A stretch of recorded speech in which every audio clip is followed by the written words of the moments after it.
ഞങ്ങൾ 3 പേര് ഇതേ കോളേജിൽ ഒരുമിച്ച് പഠിച്ചതാണ്. ചട്ടി പട്ടീസ് ആയിരുന്നു. മുഖം വെറുപ്പിച്ച് രണ്ടും മാറിയിരിക്കുന്നത് കണ്ടില്ലേ? പൊരിഞ്ഞടിയാ. കോംപ്രമൈസ് ആക്കാൻ വേണ്ടി കോളേജിൽ തന്നെ കൊണ്ടുവന്നു. നോക്കാം. ഞാനാണോ കോൺടാക്ട് ചെയ്തത്? അവൾ ഡെൻമാർക്കിൽ മനുഷ്യ ഒരു മെസ്സേജ് പോലും എനിക്ക് അയച്ചിട്ടില്ല. അവള് ബിസിയായി പോയി കാണും മൃദുല. അപ്പൊ ഞാൻ ജോബ്ലെസ് ആണല്ലോ. അതല്ല ഞാൻ ഉദ്ദേശിച്ചത്.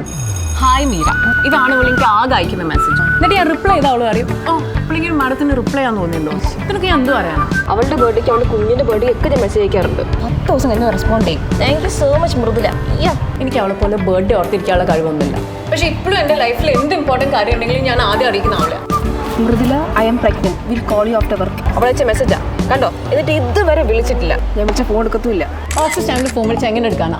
ഈ കോംപ്ലക്സ് അവൾക്ക് അല്ലെങ്കിൽ പണ്ടേ ഉള്ളതാ. എനിക്ക് റിലേഷൻഷിപ്പ് ഉള്ളത് അവൾക്ക് പണ്ടേ ഇഷ്ടമില്ല. ഓർമ്മയില്ലേ? ഓർമ്മയുണ്ട്. വലിയ സുന്ദരിയാണെന്ന് അവളുടെ വിചാരം. പണ്ട് അവളുടെ ലൈൻ സെറ്റായി കൊടുത്ത് നമ്മളല്ലേ? ഓർമ്മയുണ്ടോ അവർക്ക്? ഓർമ്മയില്ലേ? ഓർമ്മയുണ്ട്. നിങ്ങൾക്ക് സ്നേഹ മോഹൻദാസിന് ഓർമ്മയില്ലേ? നമ്മുടെ അന്നത്തെ എനിമി. അവൾ എനിക്ക് തന്ന വെഡിങ് ഗിഫ്റ്റാ MYOP പെർഫ്യൂം. ആ യൂസ്ലെസ് എന്തിനാ നിനക്ക് വെഡിങ് ഗിഫ്റ്റ് ആയിരുന്നു? ഞങ്ങൾ കുറെ കാലം കഴിഞ്ഞ് കണക്ട് ചെയ്തപ്പോഴേ ഭയങ്കര ക്ലോസ് ആയി. കല്യാണത്തിന് എന്റെ ബ്രൈസ് മെയ്ഡാവെന്ന് പറഞ്ഞിട്ടുണ്ട്. നമ്മളിപ്പോ അവളെന്ന് നിന്റെ ബ്രൈസ് മെയ്ഡ് ആവണേ? നിങ്ങളിപ്പോ കീരിയും പാമ്പും പോലെയൊക്കെ അല്ലേ? അപ്പൊ അവള് പറഞ്ഞു. അവളാരെ ഞങ്ങളുടെ കാര്യം പറയാം. നമ്മളിൽ പല പ്രോബ്ലംസ് ഉണ്ട്. അവളത് അറിയേണ്ട ആവശ്യമൊന്നുമില്ല. ഏതാ പെർഫ്യൂം അറിയാം? MYOP എനിക്കറിയാം. എന്നാൽ നമുക്ക് ഇതേമാതിരി തുറന്നു പോയി വാങ്ങാം. എന്തായാലും കുറേ ഷോപ്പിംഗ്. എനിക്കുണ്ട് കുറേ ഷോപ്പ് ചെയ്യാൻ. പഴയ പോലെ നമുക്ക് എല്ലാ ഷോപ്പിംഗ് മാസം. എനിക്ക് ആ സ്നേഹ മോഹൻദാസ് എവിടെയാന്ന് പോലും അറിയില്ല. എന്തൊരു സ്നേഹം.